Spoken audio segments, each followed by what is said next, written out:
Bukan berarti aku tidak percaya, tapi seberapa sering pun kalian datang ke seminar, kalian mengikuti pelatihan, atau istilahnya sampai yang paling parah kalian pesugihan pun, nggak akan ada yang bisa sukses kalau bukan diri kalian sendiri yang tolong. Betul. Setelah itu aku membuka kesempatan untuk 10 orang pertama mendapatkan diskon 50% untuk kemitraan. Ini bukan franchise ya, tapi kemitraan kita bekerja sama. Bekerja sama pun ada. Bagi hasil lah ya, bagi kalau hasil. Ada keuntungan ya. Betul. Dari situ Om, wah, I'm so blessed. Dalam 2 hari aku bisa dapat uang 350 juta Om.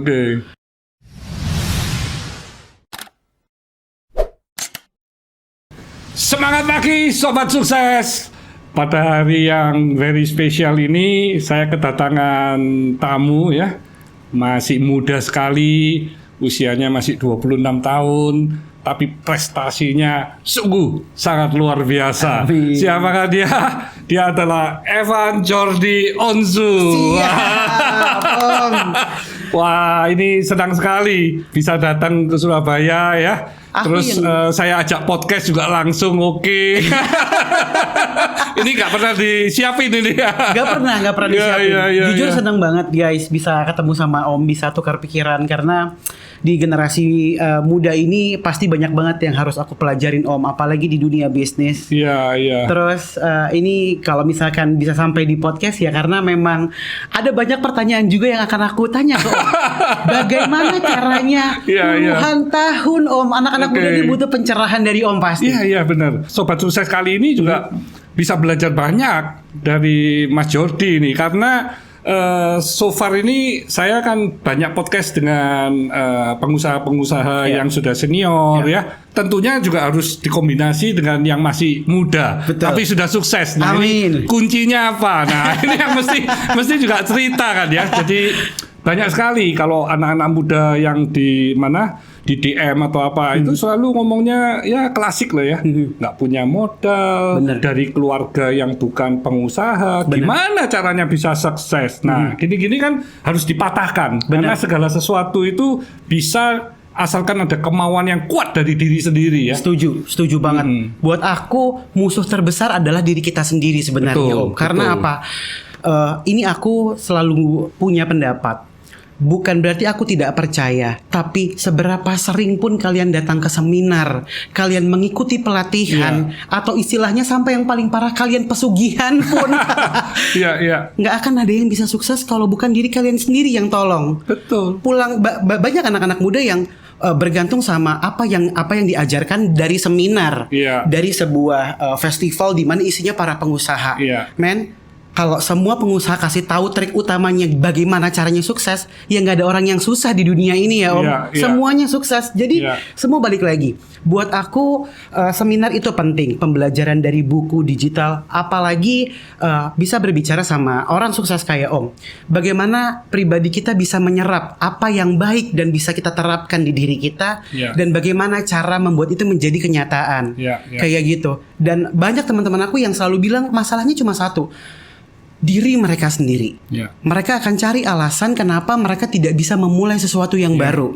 Antara tapi gue gak punya modal. Satu. Kedua, lu sih enak, kakak lu orang terkenal bisa lu pakai namanya. Ya kan Om? Itu 2. Yang ketiga, ya udah banyak yang jualan. Pasti banyak yang bilang gitu. Itu sebenarnya adalah self defense. Alasan buat diri mereka sendiri. Kalau aku di rumah memang selalu membuat alasan-alasan itu yang akhirnya membuat aku, karena orang sudah banyak, kamu harus menjadi salah satu di antara mereka. Kalau bukan sekarang, nanti ketika yang lain sudah memulai, aku baru di awal, aku akan nyesal. Pasti. Yang kedua, kalau memang ada anggapan orang yang bilang, lo sih enak punya kakak yang terkenal. Tapi sebenarnya di balik itu ada banyak yang bilang bahwa aku ini bekerja karena mempunyai kakak yang terkenal aja. Padahal aku di situ melihat peluang. Bukan cuma dari nama terkenal, tapi bagaimana sih memanage nama terkenal ini bisa menjadi bisnis yang long term. Pada saat itu Om, banyak orang yang beranggapan gini ke aku, alah bisnis artis paling sebentar. Banyak banget Om.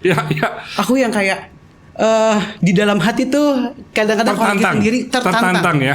Jujur sedih pastinya, tapi tertantang. Aku cuma bilang suatu saat kalian nonton aku dia dari rumah, kalian akan bilang Jordi membuktikan kata-katanya. Itu yang ada di dalam diriku. Dan aku bisa buktiin sampai sekarang ini, maksudnya di era pandemi pun. Di fluktuasi ekonomi yang memang bisa dibilang tidak stabil lah sekarang ini, mungkin Bensu sebagai sebuah merek itu bisa melalui sedikit demi sedikit pandemi di tahun 2020. Itu alasan yang kedua.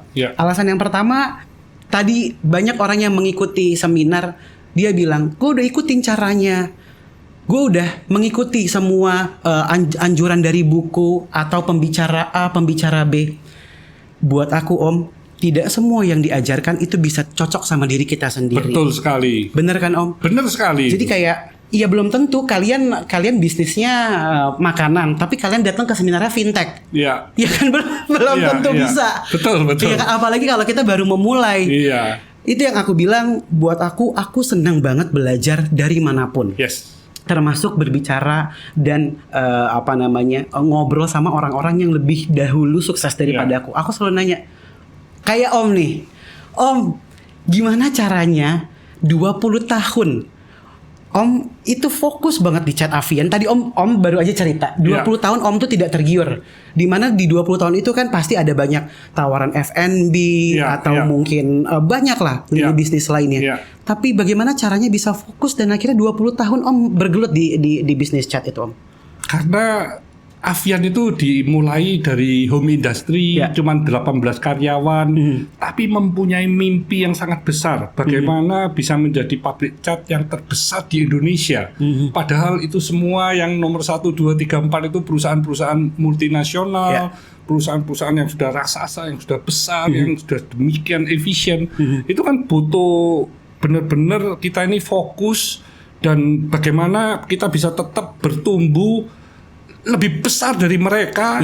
Kita bisa memberi nilai-nilai positif kepada seluruh pelanggan yang kami miliki pada saat itu, supaya growth-nya itu terus bisa double digit bahkan triple digit. Jadi memang harus fokus. Kalau nggak fokus, kita punya perusahaan belum betul-betul mandiri, belum kuat, ya akhirnya kita tidak akan bisa mengalahkan perusahaan-perusahaan yang ada pada saat itu. Karena pasti akan ada prioritas ya Om. Dimana yang akan dibuat sebagai prioritas untuk dijalankan, ada yang sebagai sampingan mungkin. Yang itu nantinya akan merubah fokus nggak sih Om? Iya, kalau kita sudah nggak bisa fokus di satu bisnis usaha, kita masih mikir yang lain. Sedangkan di sini very tough untuk persaingannya. Bagaimana you bisa menang di sini, menang di yang lain-lain juga. Akhirnya semuanya bisa nggak dapat.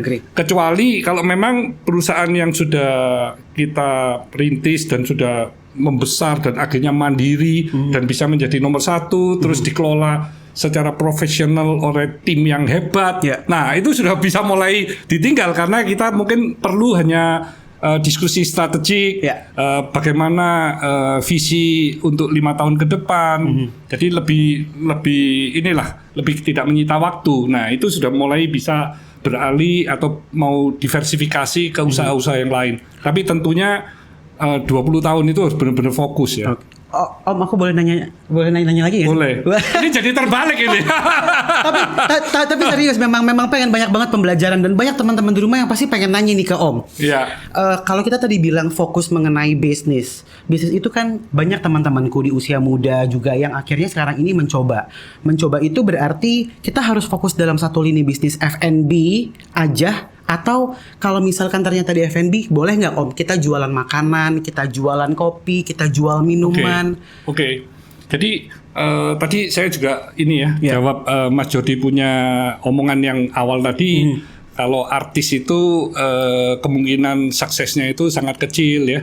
Sesungguhnya itu bukan hanya artis, tapi seluruh wirausaha atau pengusaha yang baru mau masuk di industri apapun, itu tingkat kesuksesannya itu kecil sekali. Memang less than 5% dalam waktu 3-5 tahun ya. Jadi yang gagal itu lebih banyak. Bener. Jadi itu bukan hanya artis. Nah, kenapa sih kok mereka itu tidak berhasil? Kenapa mereka itu gagal? Karena biasanya nih orang-orang yang masuk di industri, kalau dia hanya mendengar dari seminar atau cuman meniru dari orang-orang yang mungkin secara passion atau keahliannya itu tidak sama, itu kan tingkat kesuksesannya akan rendah sekali ya. Jadi memang harus tahu diri sendiri ini apa sih kelebihannya itu yang bisa membuat para konsumennya itu bisa beralih atau berpindah ke dia punya bisnis atau dia punya jasa. Nah, kalau itu memang udah didapatkan terus diasah terus-menerus, terus ini bisa bertumbuh berkembang dengan sehat, ya tentunya dia akan masuk kategori yang 5% itu tadi, bisa sukses. Dan harus diingat, tidak semua itu juga bisa instan. Nah, banyak anak-anak yang masuk ini dikira, wah ini sukses dalam waktu 1 tahun, 2 tahun. Dia juga mau yang sama. Oh, belum tentu. Belum tentu. Apalagi mimpinya semakin besar, ya pasti perjalanan yang harus dilalui juga semakin terjal dan semakin berat, semakin lama, tidak cepat. Makanya saya di Avian ini kan 20 tahun itu. Dan 20 tahun itu kami masih belum menjadi yang terbesar. Kami menjadi yang terbesar itu tahun 2018, jadi 40 tahun. Jadi butuh waktu yang sangat panjang ya. Nah, tadi menjawab Mas Jody punya pertanyaan, bagaimana kalau milenial yang masuk di bisnis F&B itu dia bisa nggak masuk ke mana kayak ke kafe atau ke packagingnya misalnya. Betul. Atau ke mungkin ingredientnya. Menurut saya asal itu di dalam satu lini yang bisa mensupport main business, itu bagus sekali. Karena main business ini akan semakin kuat. Jadi misalnya masuk packagingnya juga harus bisa mensupport main business. Jangan gini, misalnya kalau bisa di outsource-kan packaging dapat harga misalnya aja let's say 500 terus buat sendiri tapi cost-nya jadi 700 atau 600 buat apa? Ini kan tidak mendukung, malah membebani. Nah, itu jangan. Berarti you belum waktunya untuk membuat packaging sendiri. Dan selama itu bisa disupport oleh pihak ketiga, biarin. Karena itu bukan you punya main business. Ngapain kok mesti masuk ke arena-arena yang memang itu tidak bisa mendukung you punya main business ini lebih cepat bertumbuh. Lebih baik fokusnya ke main business menurut saya. Tapi kalau main bisnis itu, wah ini kalau ditambah kafe ini akan bisa double, ditambah boleh, silakan itu. Itu bagus sekali. Itu menurut saya inline Mas Ian. Ya, aku juga cerita sedikit Om, itu juga yang mungkin sedikit aku pelajari dan sudah terapkan di tahun kedua ke Prek Bensu. Aku mulai belajar untuk aku pergi ke itu Om, ke China. Iseng-iseng cari bagaimana sih caranya aku bisa menekan cost produksi, gimana caranya bisa memperbesar net profit. Akhirnya beberapa supply produk dari vendor yang bisa aku produksi sendiri seperti kemasan, bumbu, kemasan dan lain-lain gitu ya. Itu sudah diproduksi sendiri sekarang. Tapi sisanya bukan berarti kita tidak mau memproduksi sendiri, tapi karena itu bukan core kita, malah lebih resiko ya Om. Akhirnya kita serahkan ke third party. Contohnya kayak ayam. Mungkin dulu aku pengen banget punya rumah potong ayam Om. Tapi tak pikir gini, piye lah ngirim ayam frozen dari Jakarta ke seluruh Indonesia itu gimana? Gimana?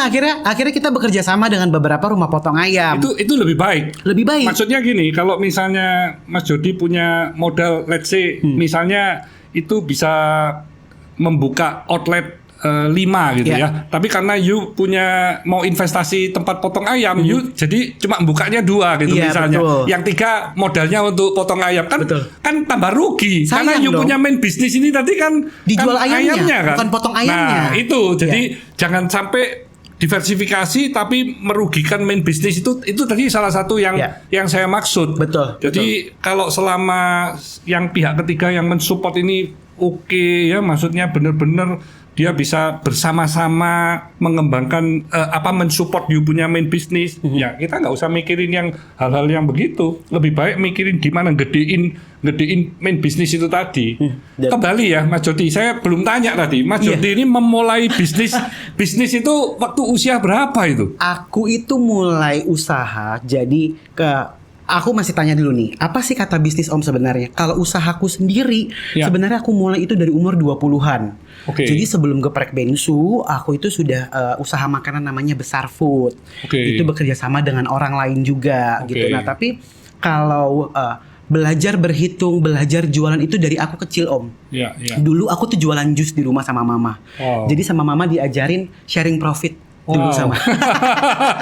Jadi papa mama ini pengusaha Papa, aku lebih seneng dan lebih nyaman dibilang jualan sih Om. Ya, tapi kan businessman ya. Enggak. Papa sebenarnya pekerja swasta. Jadi Om bayangin mama papaku tuh cuma jualan jus di depan rumah. Oke. Pakai meja. Iya. Jualan jus ice. Zaman dulu. Ya. Jadi aku tuh jualan itu. Dulu sama mama, setiap aku melayani customer, aku dikasih gaji sama mama. Jadi satu customer tuh Rp250. Iya. Itu satu hari. Jadi aku tuh setiap hari Om, itu tuh pulang sekolah aku nggak tidur siang. Aku jualan dulu sampai jam 8 malam, aku nggak tidur siang. Jadi sehari itu aku bisa dapat sekitar 3.000 sampai 4.000. Wah, ini luar biasa sekali. Ini mesti sangat berterima kasih kepada papa mama ya.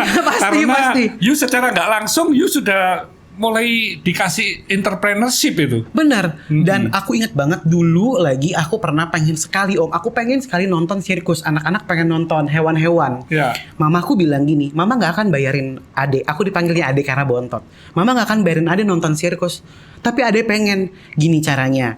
Ade di sekolah jangan jajan. Mama buatin mie di rumah. Jadi ke sekolah bawa bekal mie sama minum Om. Tapi uang jajannya Mama kasih. Ya. Nanti setiap hari Ade tabung selama sebulan. Aku jajan 2.000. Wow. Dulu nonton tuh harganya 45.000 kalau nggak salah.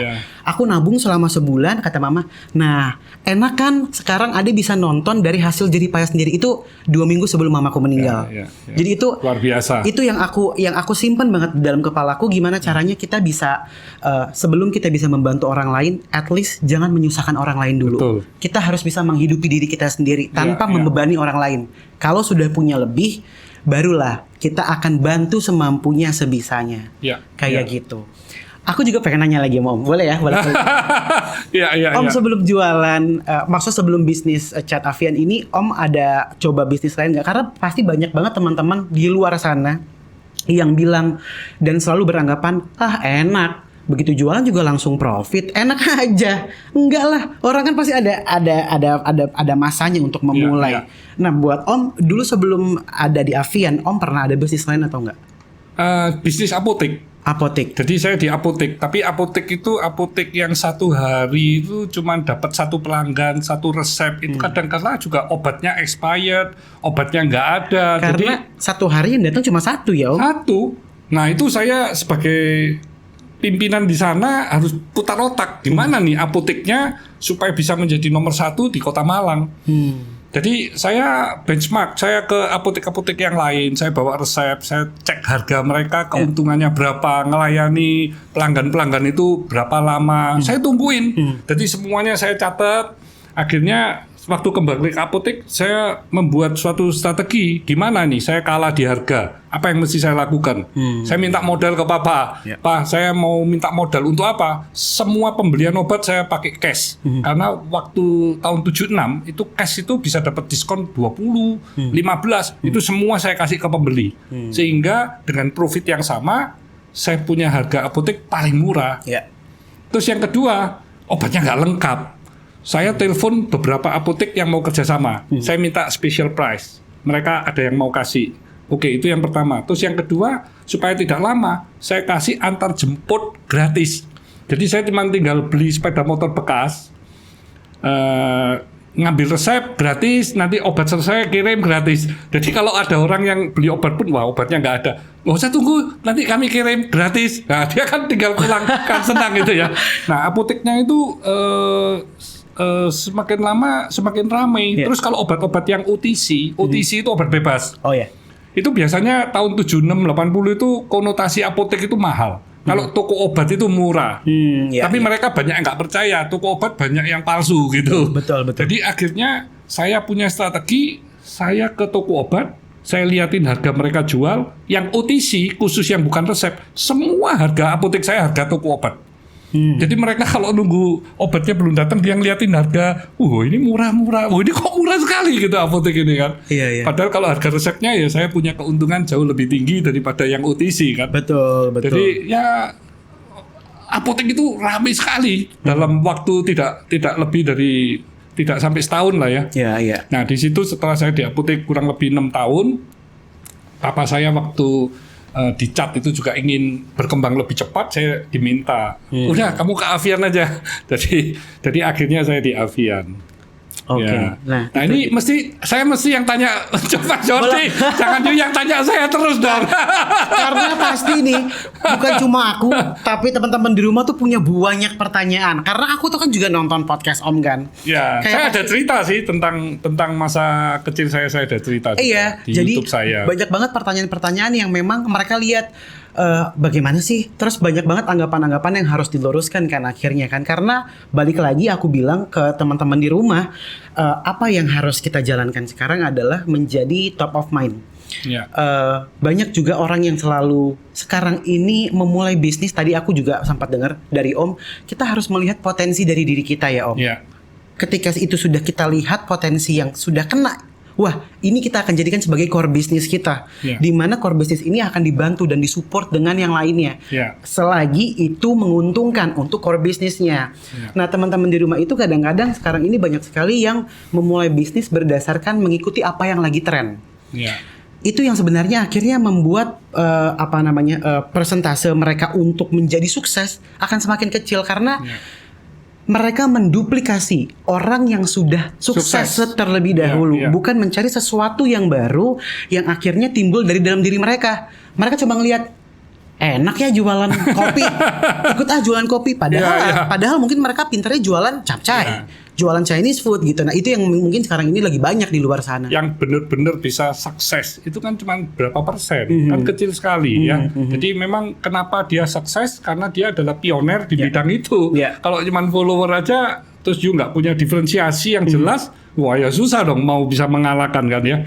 Nah ini Mas Jordi waktu kembali ke geprek bensu ya. Geprek bensu. Itu idenya dari mana? Kenapa kok bisa geprek bensu gitu? Nah ini kan mungkin karena you tadi yang bicara ya, you jadi supaya berbeda itu apa gitu ya? Bener. Jadi geprek bensu itu ini ada semua sampai ke harga-harganya kenapa 15.000 tuh ada ceritanya Om sebenarnya. Jadi kenapa adanya geprek bensu? Saat itu aku lagi jualan makanan Jepang. Nah saat itu aku tuh keliling kota Om. Setiap kota aku tuh emang demennya kuliner. Karena aku suka kuliner, akhirnya aku suka masak. Bukan berarti aku jago masak, karena sampai saat ini pun aku belum pernah lulus kuliah Om. Aku masih tamatan SMA. Jadi semuanya aku pelajarin karena memang aku sering ngobrol sama orang sukses seperti Om gitu. Terus aku diajarin juga sama teman-teman di luar sana. Jadi saat aku lagi lihat potensi di luar sana, wah F&B ini lagi bagus ya. Dan momennya saat itu orang-orang tuh lagi pada jualan kue artis. Satu kota itu bisa 4-5 artis Om. Wah berlomba-lomba. Surabaya aja tuh ada berapa ya? Ada banyak lah pokoknya. Jadi waktu itu juga sudah artis? Aku syuting dari... Banyak aktif di medsos juga? Aktif di medsos, aktif di dunia entertain juga. Ada YouTube apa itu? MOP? MOP, tapi MOP saat itu belum lahir. Oh belum ya? Belum lahir. Jadi memang you berbisnis dulu ini ya? Berbisnis, justru MOP itu pengembangan bisnis dari Koruben setelah punya untung dari geprek bensu. Jadi dananya dari mana sih MOP ini? Dikembangkan dari keuntungan berjualan ayam goreng Om. Itu MOP. Nah pada saat aku keliling bazar tuh di bazar gitu Om, di mall-mall. Aku keliling kota terus aku lihat kayaknya aku harus menjadi satu pionir sekarang di Indonesia. Aku harus create something new yang memang unbranded. Karena orang Indonesia tuh demennya branded dan lebih suka branded daripada unbranded. Bukan berarti merek mewah ya teman-teman, tapi seperti cat, kalian nggak mungkin beli cat yang nggak ada mereknya. Selain kalau ada Avian sama merek B, pasti kalian akan pilih Avian karena sudah jelas secara quality dan juga secara kualitasnya juga udah jelas. Setelah itu aku lihat lagi, aku bikin riset Om akhirnya ke beberapa manual riset Om. Aku tanya, orang Indo tuh makannya apa sih? Aku bilang gitu. Kalau nggak ayam goreng ya rendang. Jawabannya itu. Oh ayam goreng atau nggak rendang? Aku tanya lagi sama orang, kamu sukanya apa? Kalau nggak mie ayam ya bakso. Loh aku lihat lagi Om, loh ini potensinya sama nih, ayam terus sapi. Aku tanya lagi, emang gak ada yang suka seafood? Ya ada, tapi aku alergi udang, jadi aku gak makan seafood aja sekalian. Ada yang bilang, aku alergi ikan kakap, bisanya gurame. Ah ribet, udah deh, gak usah makan seafood sekalian. Iya kan? Karena ada seafood sensitif sama seafood allergy, yang secara ilmiah itu ada penjelasannya, tapi aku gak bisa jelasin. Nah, dari situ akhirnya aku punya kesimpulan sendiri. Ini si soto ini anak umur 20 tahun bikin hasil riset. Ternyata orang Indo tuh demennya makannya 1 ayam, 2 sapi, 3 seafood. Kenapa seafood nomor 3? Karena memang banyak orang yang alergi sama udang, cumi atau ikan. Akhirnya mereka memilih tidak makan seafood sama sekali. Yang kedua, kenapa sapi? Memang menjadi kesukaan orang Indonesia, apalagi rendang salah satu makanan terenak di dunia. Tapi secara harga lebih terjangkau ayam Om daripada sapi. Oh ya, berarti ya aku decide aku mau jualan ayam. Tapi ayam apa ya? Ayam kan dari dulu sama aja bentuknya. Aku diem lagi. Oh iya, aku jalan-jalan di Yogyakarta. Yogyakarta itu ayam geprek Om, udah terkenal sekali di sana. Tapi memang secara general orang itu belum tahu geprek tuh apa sih. Orang cuma tahu ayam penyet, orang cuma tahu pecel ayam. Aku langsung mikir, nggak ada yang membranding gitu. Nggak ada yang membranding dan belum tersebar di seluruh Indonesia. Terus aku langsung mikir, wah pecel ayam di seluruh Indonesia ada, tapi kok laku banget, tetap habis di mana-mana. Ayam penyet juga. Semua ada brand A, brand B, brand C, ayam penyet banyak. Tapi semuanya laku. Berarti orang Indonesia tuh demennya nasi, ayam, pedas dan harga yang murah. Aku cari apa yang belum tersebar ya. Oh ternyata geprek. Geprek itu aku dapat idenya juga dari Bu Rum. Bahkan aku sempat memberikan apresiasi ke geprek Bu Rum di ulang tahun geprek Bensu yang pertama Om. Bu terima kasih ya sudah menjadi inspirasiku. Gitu. Ketika sudah aku tentukan, oh aku mau jualan geprek. Karena yang tahu cuma orang Jogja, Jawa Timur dan sekitarnya. Setelah itu aku butuh satu brand yang sangat amat kuat. Dimana tadi branded dan unbranded, orang lebih suka yang branded. Geprek Bensu. Bensu itu apa sih? Bensu itu kan Ruben Onsu. Orang tahu Bensu sebagai pembawa acara, artis, presenter yang sudah terkenal dari tahun 97 pertama kali dia terjun. Setelah itu aku bilang, oh namanya geprek Bensu ya. Bagus banget namanya geprek Bensu. Nah dari situ aku juga semakin dikuatkan dengan apa Om? Aku pengen menjadi pioneer artis jualan ayam. Karena saat itu nggak ada yang jualan ayam, semua jualan kue. Jadi mulai dari ide sampai lahirlah geprek Bensu itu butuh berapa lama ya? Sekitar 4 bulan. 4 bulan ya? Jadi bulan Januari aku itu sampai nggak bisa bayar kosanku sendiri. Setelah papaku nggak ada. Aku kayak, aduh aku pusing banget. Aku sampai numpang di rumah temanku. Aku cuma punya. Jadi usia 20 sudah ditinggal papa juga. Usia 20 ditinggal papa. Saat itu aku kayak, aku udah hopeless banget. Aku bingung gimana cara bertahan. Sampai akhirnya aku menekan diriku sendiri. Ayo, setiap bangun tidur apa yang mau dikerjakan? Kamu mau syuting, kamu mau bisnis, semuanya dilakukan dulu. Karena setelah nanti aku melihat ada potensi, baru aku akan menjadikan itu prioritas. Makanya setelah punya geprek Bensu, baru akhirnya aku pelan-pelan vakum di dunia entertain. Aku akan fokus di bisnis. Mumpung ada kesempatannya maksudku. Dan dari situ ada angka 15.000. Ada satu momen lucu sebenarnya Om. Aku lagi pergi sama temanku bertiga. Terus temanku ngajak makan di luar. Dia bilang gini, makan yuk, makan apa? Makan garang asem. Garang asem, ih mahal kataku gitu. Itu kan iga kan. Iya, ada juga kok yang ayam murah katanya. Iya. Uangku cuma 50.000 Om. Tak pikir 50.000 lumayan nih. Kalau aku makan di warteg misalkan, habis itu aku beli kopi, ya aku masih sisa 20.000, 30.000 buat pegangan. Terus tiba-tiba pas aku makan, aku bayar. Mas makan apa? Makan garang asam ayam sama nasi. Garang asamnya 35.000, nasinya 7.500. Hah? Mampus gue kata gue. 42,5. Sisa 7.500 beli kopi apa nih? Nggak cukup kan? Masuk mobil aku bilang sama temanku, apaan? Kata lo murah, itu mahal. Terus temanku bilang gini, ini sebenarnya lucu. Temanku bilang gini, lu mau makan ya 35.000 murah lah. Lu mau makan 15.000 warteg aja nggak dapet Jor.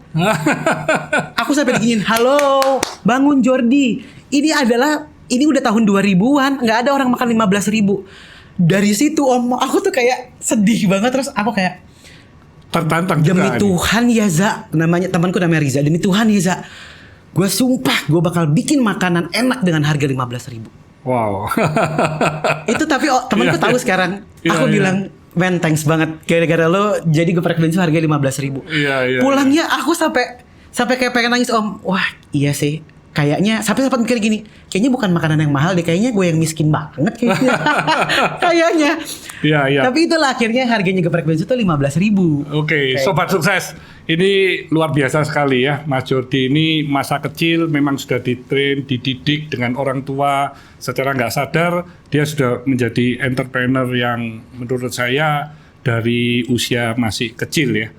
Dan itu terbukti di usia 20 setelah punya beberapa pengalaman di dunia F&B, Mas Jordi ingin menjadikan bisnis F&B apa yang bisa menjadi yang terbesar di Indonesia. Itu butuh riset, butuh keliling-keliling, butuh kesana kesini. Jadi bukan hal yang dadakan atau yang tidak dipikirkan dengan matang, tapi ini benar-benar dipikirkan dengan matang. Akhirnya didapatkanlah geprek bensu dengan merek yang juga sangat mudah diingat dan sangat terkenal, dan plus lagi dari sisi strategi price juga didapatkan dari pengalaman dengan teman-temannya waktu makan kuliner. Nah ini semua kombinasi satu dikumpulin, ini menjadikan geprek bensu ini perjalanan suksesnya ini lebih besar daripada kalau tanpa riset, tanpa persiapan, tanpa memikirkan secara untuk jangka panjang ya. Benar. Jadi Mas Jordi setelah mateng banget secara branding, secara konsep, secara pricing. Nah terus dari sisi permodalan ada pasti juga ngalamin masalah lagi atau tidak ya? Pasti, permodalan pasti bermasalah. Juga ya di awalnya ya? Di awalnya. Dan saat itu aku belum punya modal untuk bisa membangun sebuah toko. Aku mikir, gimana ya caranya aku bisa bangun outlet tapi aku bisa, ini bukan investor, tapi aku bisa mendapatkan uang dari orang yang sangat menarik perhatianku. Orang yang sangat tertarik dengan brand aku, maksudnya gitu. Karena aku punya IP sangat kuat Om. Ada Ruben Onsu di dalamnya. Dia ada di dalamnya, dia juga mementorkan aku juga di dalam bisnis ini gitu. Dan rasanya sayang kalau aku tidak manfaatkan itu dengan baik. Karena manfaat ada yang baik dan tidak baik. Nah ini memanfaatkan dengan baik karena kita partner sebagai business owner gitu. Karena banyak yang bilang katanya akhirnya Ruben sama Jordi tuh katanya berantem. Yang satu punya Ruben, satu punya Jordi. Enggak ada. Isinya tuh emang kita berdua di situ. Dan waktu itu sebenarnya sedikit konyol, tapi aku pernah nonton jualan apartemen Om. Jadi aku tuh kadang-kadang kalau lagi jalan ke mall tak lihat. Ini jual apartemen kok murah-murah banget. Iya mas, soalnya apartemennya belum jadi. Oh kalau apartemennya udah jadi harganya lebih naik. Iya mas, harganya bisa 2-3 kali lipat nanti kalau udah jadi. Lah, kayak gue minjemin modal dong ke lu, kataku gitu. Iya kan? Cuma jual gambar aja soalnya ya. Jual gambar. Terus dia bilang gini, ya udah gitu nih, salesnya bilang gini, iya kurang lebih sih gitu mas. Soalnya sekarang aja masih proses pembebasan tanah, berarti belum lunas. Lah gimana sih? Tapi dari situ aku dapat ide.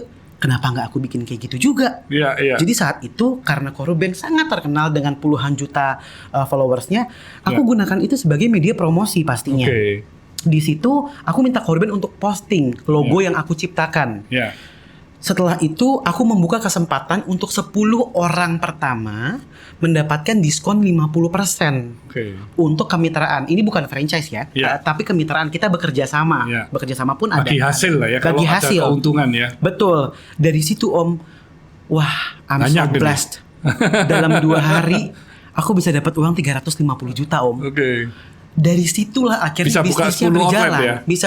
Bisa saat itu aku buka 1 outlet dulu. Dari situ 10 outletnya langsung muncul. Dan dalam 1 tahun kurang lebih kita bisa buka 60. Wow. 60. Karena dari outlet yang pertama aku fokus untuk membantu suksesnya outlet mitraku. Mereka sudah ibaratnya sudah bekerja sama dengan aku. Jadi aku nggak mau langsung egois. Wah udah punya modal bikin aja sendiri. Enggak. Justru menjadi beban. Aku malah nggak mau toko-toko mitraku jadinya sepi. Aku fokus ke mereka punya. Aku langsung belajar gimana sih caranya kemitraan jarak berapa dari satu outlet ke outlet lainnya supaya efisien, supaya tidak menjadi kanibal konsumennya. Dari situ akhirnya belajar seiring berjalan. Dan dari situ semua mitraku happy. Sampai saat ini Geprek Bensu itu punya satu mitra yang punya lebih dari 17 outlet, Om. Wow. Bahkan dia sampai punya bisnis lainnya karena untung dari Geprek Bensu, dan itu happy banget. Dia happy banget sama kita. Dari situ aku punya kayak self reward sendiri. Wah, aku bisa ngebantuin orang banyak. Akhirnya kesuksesan brand ini bukan cuma buat aku dan Koruben, tapi juga untuk mitra-mitraku yang lainnya. Dari situ akhirnya pertumbuhan outletnya cepet banget. Di tahun ketiga kita sudah punya hampir 160 outlet. Tahun ketiga itu 2019. 2019. 2020 efek pandemi kita tutup sekitar 22 outlet tutup. Kita harus bisa membuat brand kita berbeda daripada yang lainnya. Karena sekeras apapun, sekuat apapun kita untuk menduplikasi merek orang lain, chance-nya kecil, bahkan sangat kecil. Dan aku nggak mau buang-buang energiku buat itu, Om. Sayang. Lebih baik aku tahan dan aku memikirkan sesuatu yang out of the box. Sesuatu yang baru. Sesuatu yang akhirnya bisa diterima sama masyarakat. Bukan cuma orang lain, bukan cuma buku, tapi kita bisa belajar dari apapun.